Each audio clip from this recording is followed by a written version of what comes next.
Hello, uh, this is my Avengers 2 Age of Ultron review. Uh, this is version 1.001, and I will be updating this probably in the next month.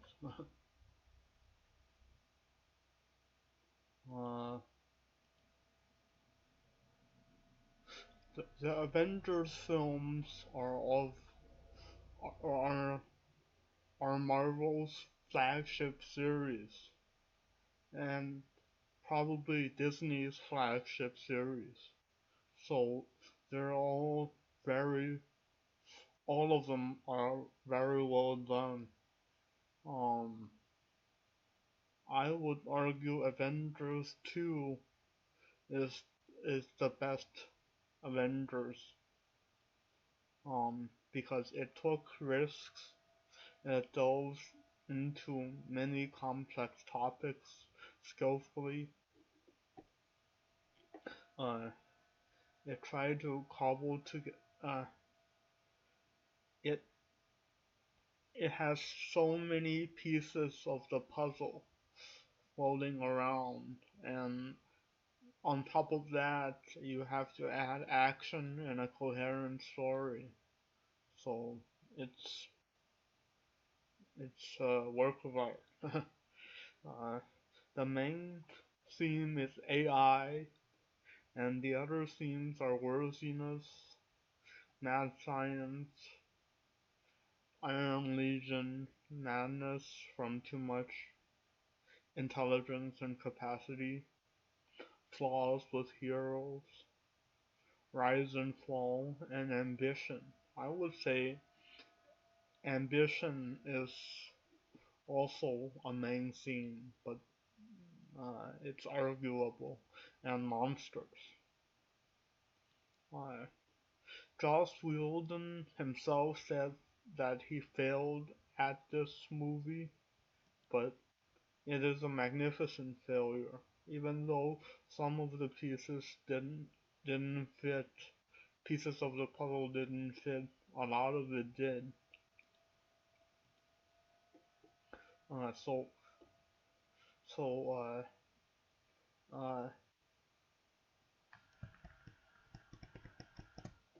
uh, there uh,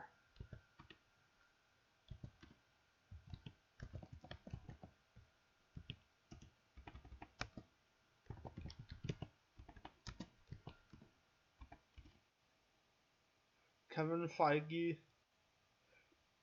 um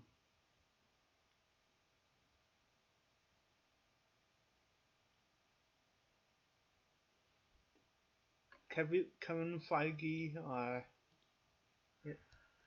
in this interview um noted uh, some of the things that made Avengers um uh, sort of that that made this movie very good is that uh, he mentioned that he was, because they loved the characters so they worked 24/7 and really wanted to make a movie that does the characters justice. And uh,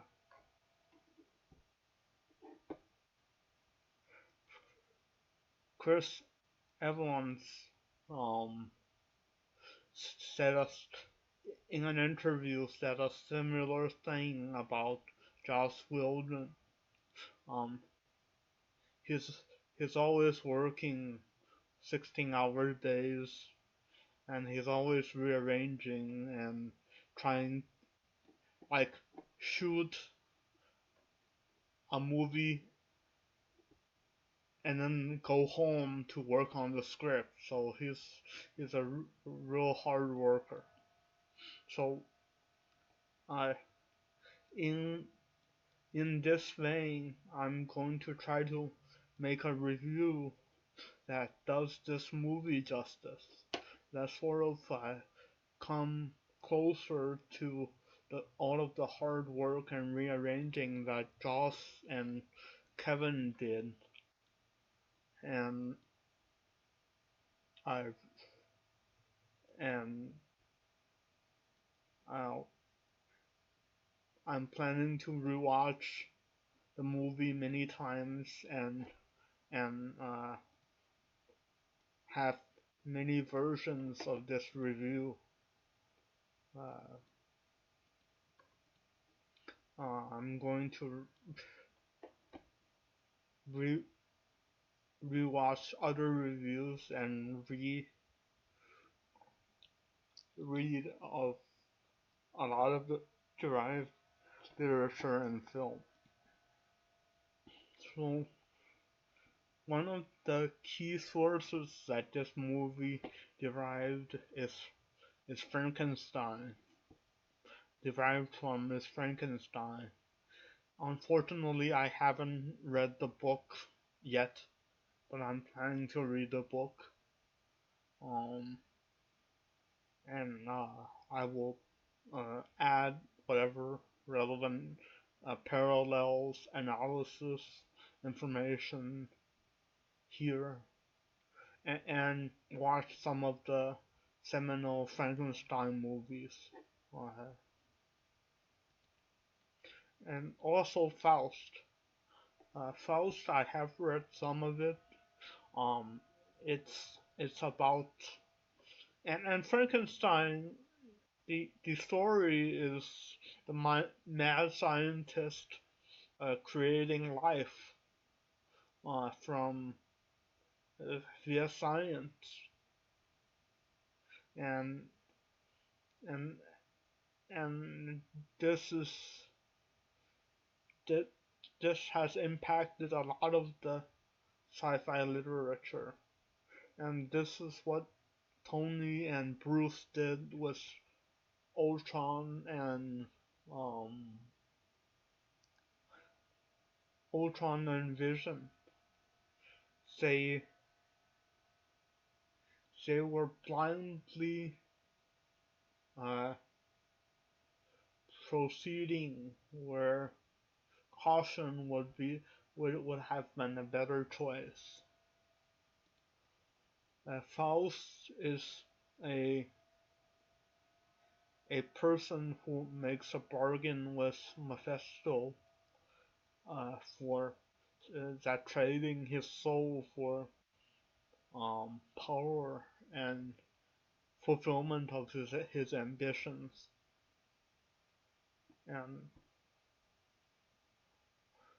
and I'm not sure if there's a trade involved here, but the the aspect of ambition and science is prevalent in Frankenstein, and Faust is also prevalent in this movie. Uh, Villain, um, Ultron as a villain succeeded. His he was better than Loki as a villain, because uh because he he was uh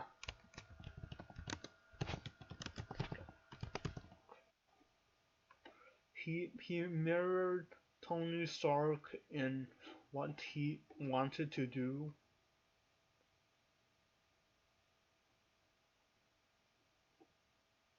and the reason why he succeeded was that he was, in my opinion, a plausible villain and a villain who was trying to accomplish something that that was plausible. Um, one of the scenes in this in this movie is ambition, and Ultron makes this um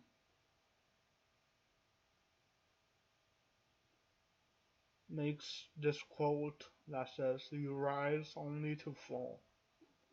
So so this uh in my opinion is the climax of the movie. Uh, are we stuck? Is there one? Is is there uh, a dynamic to ambition where even when when you're when you're aware, and this is a quote from uh, one of Napoleon's Ides diary. General, you're taking too many portions. This was during the time of the consulate, where and Napoleon said or joked, haha, already the corruption of power. And Napoleon held a celebration, an annual celebration for Washington. And he even if you read some of his stuff, some of his speeches, he mentioned the passive transfer of power, the passing on of power. Caesar grew up with the tradition of Cincinnatus and even Sulla.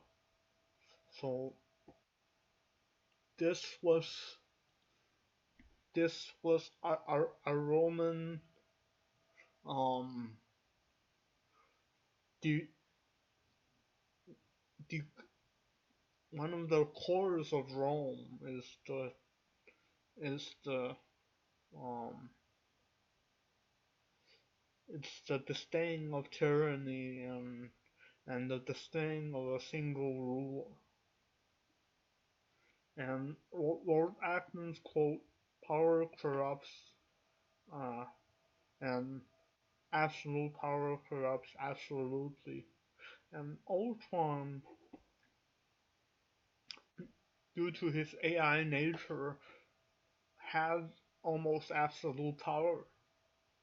And why didn't why did it corrupt him and not corrupt Vision is one of the um uh, things that that's most interesting about the movie, because Joss Wheldon um knew that under no knew what he was doing and understood what he was writing, and this was very difficult to sort of express as an art.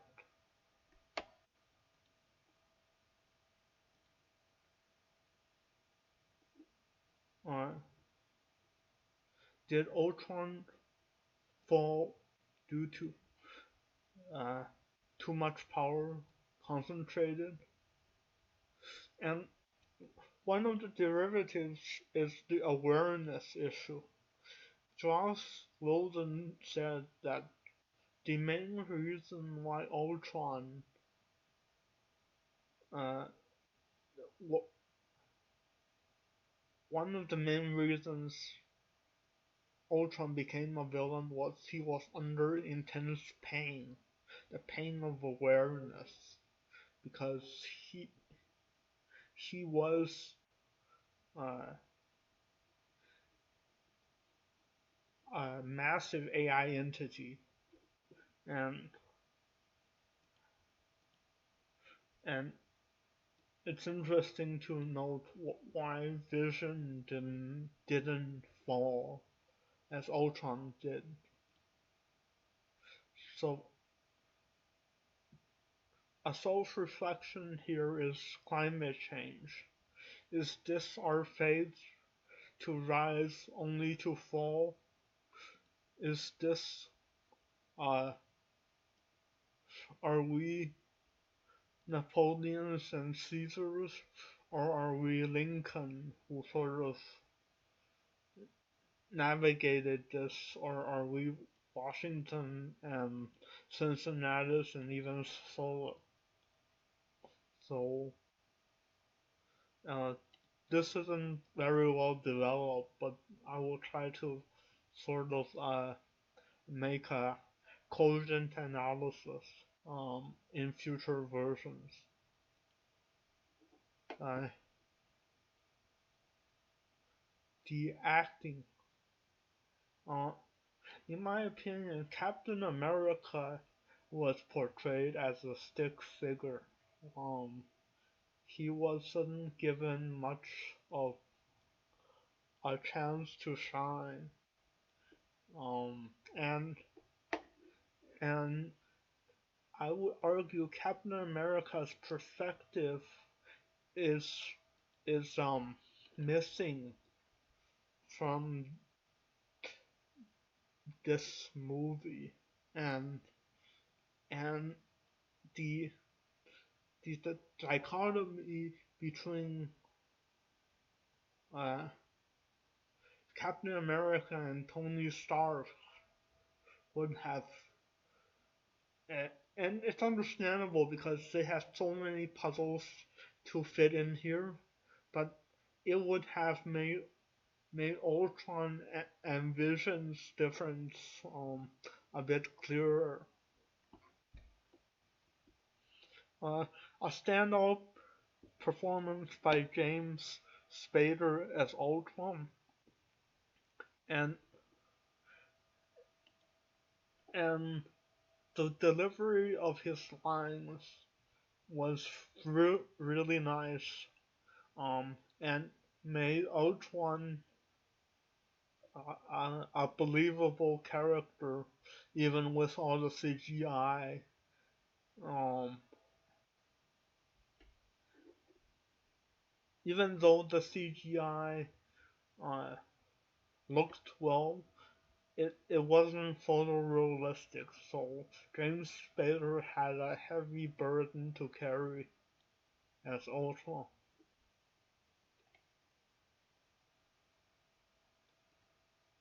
Other reviews, uh,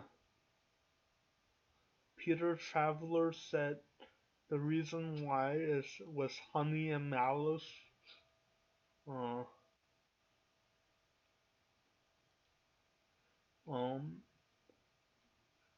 I'm a big fan of Joss Wheldon, and and I will try to um fit other pieces of his works uh, and in the analysis of Ultron and in the analysis of Avengers 2 and um try to see try to contribute to try to see how his earlier works contributes to Avengers 2. And this is Firefly Objects in Space. It provided an effective villain because uh, Jubal Early was also unemotional and in pain, which is weird. And mirror image of River was needed to defeat Early, similar to um, Vision defeating Ultron. Uh, River and early Vision and Ultron all had um, tremendous capabilities that the other heroes didn't have. And what makes one a hero and one a villain? Um, uh, and uh, it is also one of Joss Wheldon's favorite um, Firefly episodes. Real world parallels.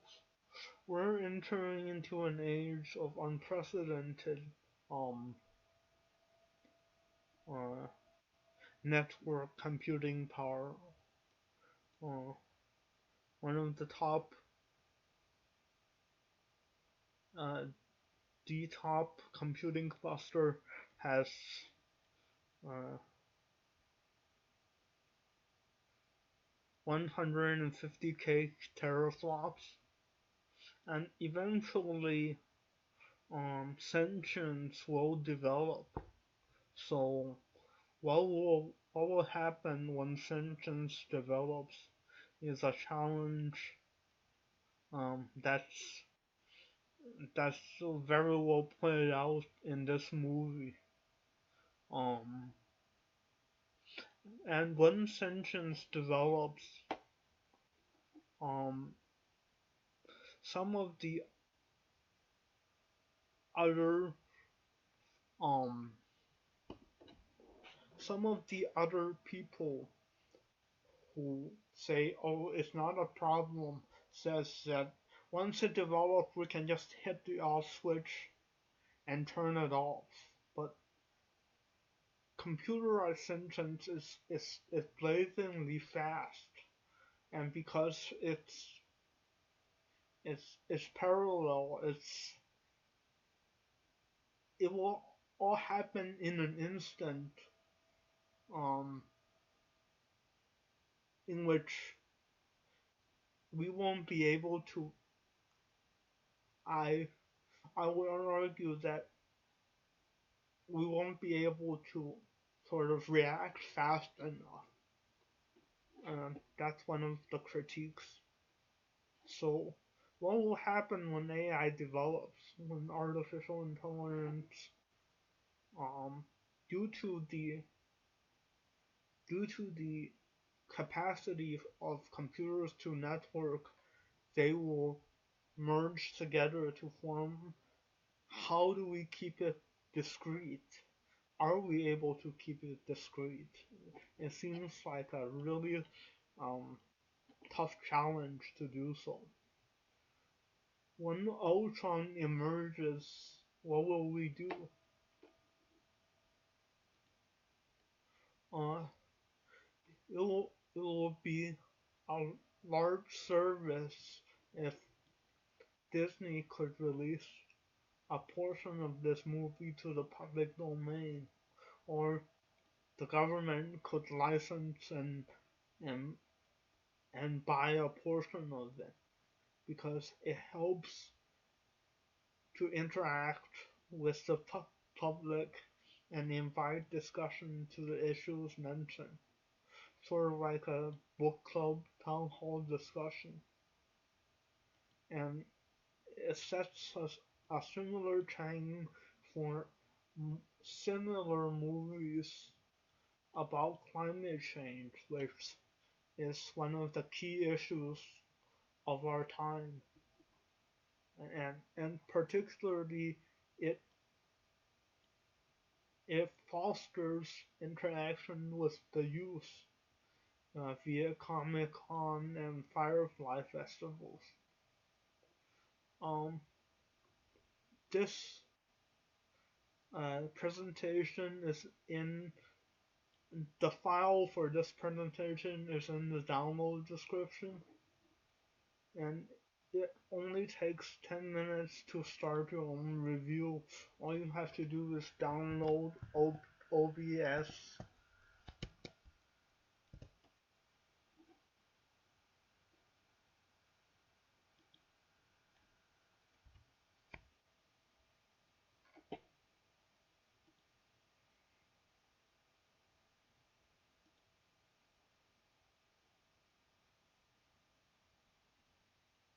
All you have to do is download OBS and click the start video button. Uh, Click the start recording button and you should be good to go. Uh, Able to download the uh, this whole presentation file and video are placed in the public domain license, so please feel free to use this in your presentation. And I'm interested in your take on the movie. Uh, Thank you very much for watching, and have a nice day.